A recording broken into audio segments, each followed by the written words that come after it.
इतना नहीं है दीन मुश्किल यार, इस्तिंजा करो, निकलो पतली गली। कह रहे नहीं छींट पड़ती है, यूं होता है, यूं हो जाता है, ऐसा ना हो यहाँ लग जाए तो फिर आग छुएगी क़यामत के दिन। वुजू नहीं हो रहा लोगों का। यह सही हदीस है कि वुजू में बाल बराबर की जगह भी खुश रह गई तो हदीस में आता है जहन्नम की आग छुएगी उसको, क्योंकि वुजू नहीं होगा, नमाज नहीं होगी। नमाज छोड़ना तो फिर जहन्नम में जाने का जरिए, लेकिन वो आराम से हो जाता है। हमारे नबी भी तो ऐसे आराम से वुजू कर लेते थे। ये तो नबी ने इसलिए बताया ताकि अधूरे वुजू ना किया करो कि आधा मुंह धोया आधा छोड़ दिया, आधे बाजू धोया आधा छोड़। इसका मतलब वहमी बनाना थोड़ी है। बैठा है वुजू खाने पे, पता नहीं घंटे घंटे रेगमाल से रगड़ाई कर रहा है पूरा नल के खोल के और यूं यूं करके, ये नहीं देख रहा कि इसराफ का कितना गुनाह हो रहा है। एक आदमी ने जिना किया, अल्लाह बचाए, हराम बच्चा पैदा हो गया। किसी ने कहा कि अबे कमबख्त, जब जिना ही करना था तो ऐसे तरीके से करता कि बच्चा तो पैदा ना होता। कहते हैं नस्ल रोकना मकरू है। नस्ल रोकना इस्लाम में क्या है? अबे तो ये जो तू कर रहा है ये क्या है? ये मकरू। इतना सरी जिना कर रहा है और बच्चा रोकना क्या कहते हैं इस्लाम में क्या है? मकरू, नापसंदीदा अमल।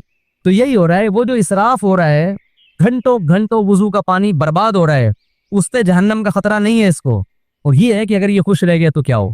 तो वहमी बने हुए हैं, वहमियों से निकले, कबीरा गुनाहों को छोड़ दे, बस जन्नत है इंशाल्लाह। कबीरा क्या है? सबसे पहले नमाज का जानकर कज़ा करना, दाढ़ी काटना भी माजरत के साथ कबीरा गुनाह में दाखिल है। सूद खाना, रिश्तेदारी तोड़ना, बशर्ते कि वो बहुत ज्यादा बुरा सलूक ना कर रहा हो। अगर आपने जोड़ने की कोशिश की फिर भी कमबख्त नहीं जोड़ रहा, फिर छोड़ दो उसको अपने हाल पे, फिर गुनाह नहीं मिलेगा। अपनी तरफ से पूरी कोशिश जोड़ने की करो। माँ बाप को नीच हो जाती है, बार बार हो रही है, फिर ये ठीक नहीं है। बाप से अगर नहीं बनती ना, हर वक्त ही चकचक अलग रह लो। जब लड़का जब बालिग हो जाता है, शादी हो जाती है, तो अब्बा के साथ रहना फर्ज नहीं। बाज दफा ऐसे होता है कि वाकई अब्बा ही थोड़े से टेढ़े दिमाग के होते हैं, वो बच्चे को जीने ही नहीं देते। वो जब भी गुजरेंगे कुछ ना कुछ होता है ये बाज दफा। तो बजाय बाप से बदतमीजी, ऊंची आवाज से बात, उसकी हक तलफी, पतली गली से निकल लो। शादी करके अलग रहो, अब्बा से खैरियत पूछते रहा करो, लड़ो नहीं। ऊंची आवाज से बाप के सामने बात मत करो, कबीरा गुनाह है। कत्ल करना कबीरा गुनाह, शराब पीना बोलो कबीरा गुनाह। गीबत में भी दो किस्में हैं, कुछ गीबतें हल्की फुल्की होती हैं, वो सगीरा में दाखिल है। कुछ गीबतें भारी भरकम होती हैं। भारी भरकम वो है जिससे अगले की इज्जत का जनाजा निकल जाए। आपने किसी को बुराई में देखा, जिना करते हुए या कोई और, इस्लाम ने कहा इस पे पर्दा डालो, आपने लोगों को जाके बता दिया ये काम कर, हालांकि वो छुप के कर रहा था। अब वो तौबा कर लेगा, अल्लाह माफ करेगा, लेकिन पब्लिक माफ, जिंदगी भर के लिए उसकी इज्जत खत्म। शौहर कोई जिना करता है, बुराई, लोग बीवी को जाके बता देते हैं, भाई छुप के एक आदमी ने काम किया है, पर्दा डालो, उसको अलग से समझा दो ले जाके, क्यों उसके राज को फाश कर रहे हो। अब बीवी को जब बता दिया, हो सकता है शौहर बाद में तबलीग में वक्त लगाए, कुछ भी करे, तौबा करे, अल्लाह माफ करेगा। लेकिन औरत के दिल में जो बाल आ गया, जो उसका घर तबाह होगा, बर्बाद होगा, ये अब इसकी तलाफी कभी भी बोलो नहीं हो। पर्दा डालने का औरत के जुर्म पे भी, मर्द के जुर्म पर भी पर्दा डालने का हुक्म है, हाईलाइट करने की इजाजत नहीं है। बड़ा तलाश कर रहे होते हैं कहीं से कोई ऐप मिले तो बताएं दुनिया को जाके। और क्या है कबीरा गुनाह है? रमजान का एक रोजा भी जानकर कज़ा कर दिया तो ये सगीरा गुनाह। सारा साल रोजे ना रखें, ना 10 मुहर्रम का रखें, ना अरफा का रखें, वो सब नफली रोजे हैं। रमजान का एक भी छोड़ने की, ना मजदूर को छोड़ने की इजाजत, ना टीचर को, ना स्टूडेंट को, ना उसको जिसका कल पर्चा है, पेपर है। ये कबीरा गुनाह है भाई, ये तो अल्लाह की तरफ से इजाजत नहीं है, नहीं छोड़ सकते आप। और तोड़ दिया तो 60 रोजों का कफारा भी है। रमजान का रोजा अगर तोड़ दिया ना बीमारी के बगैर, तो 60 रोजे लगातार रखने पड़ेंगे, फिर अल्लाह गुनाह को माफ करेगा। 60 रोजे लगातार नहीं रखे तो ये वबाल क़यामत के दिन अपने गले में लेके जाओगे। कितने लोग हैं, जवान है, रोजा तोड़ दिया उन्होंने।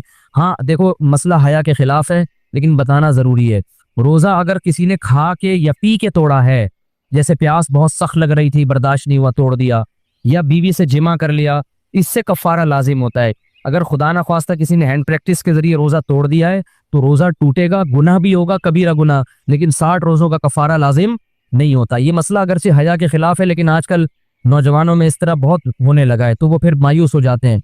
तो गुनाह भी है, रोजा टूटा भी है, लेकिन 60 रोजों का ऐसी सूरत में कफारा नहीं होता। वो जब होता है जब ज़ौजा से प्रॉपर हम बिस्तरी कर ली, या पानी पी लिया, या खाना खा लिया। तो ये भी ज़कात ना देना भी क्या है, कबीरा गुनाह है। साल में एक दफा अल्लाह 2.5% मांग रहा है, तो ये सब कबायर में दाखिल है। तो इन कबीरा से अगर बच जाएंगे, अल्लाह कहते हैं छोटी मोटी खताएं वो रहमान है, नमाज से माफ हो जाती हैं, लैलतुल क़द्र में जागने से माफ हो जाती हैं, और हज से माफ़ हो जाती हैं, उम्रे से माफ़ हो जाती हैं, सदक़ात व खैरात से अल्लाह का गज़ब ख़त्म हो जाता है। लेकिन इन कबीरा गुनाहों से बचना बहुत ज़रूरी, जिनमें सबसे पहला मैंने बताया नमाज का क़ज़ा, औरत का पर्दा ना करना। कभी कभार बेपर्दगी हो जाए सगीरा, मुस्तकिल वो अपने आप को एक्सपोज करती रहती है मर्दों के सामने, मुस्तकिल वो उसका काम ही यही है, बेहयाई फैला रही है, तो ये सगीरा में नहीं है, ये किस में है, ये कबीरा में दाखिल है। अल्लाह ताला हम सबको अमल की तौफीक दे। एक छोटी सी बात मुझे याद आ गई, वो पिछले साल सना खान ने तौबा की थी ना, माशाल्लाह, वो मौलाना अनस साहब थे, तो उस पर बहुत लोगों ने नेगेटिव भी बातें की थी। उनका कल फ़ोन आया मौलाना अनस साहब का, वो अपनी ज़ौजा की कारगुजारी सुना रहे थे कि माशाल्लाह इशराक की पाबंद, तहज्जुद की पाबंद, और कहते हैं कि मुझे शर्म आ रही है उसकी इबादत देख के। ये उन्होंने मुझे कहा कि ये आप लोगों को बता दें, क्योंकि लोगों ने उसके बारे में नेगेटिविटी बहुत ज़्यादा फैलाई है। अब देखो, अगर मुफ्ती अनस शुरू ही दिन से उस पर डंडा लेके खड़ा हो जाता, इंसान की बच्ची बन जा सही, तो ये इनकलाब, उनका कोई कोई फाउंडेशन भी है, ट्रस्ट भी है, जिसमें वो गरीबों के साथ मदद कर रही है, तो फिर ये ना होता।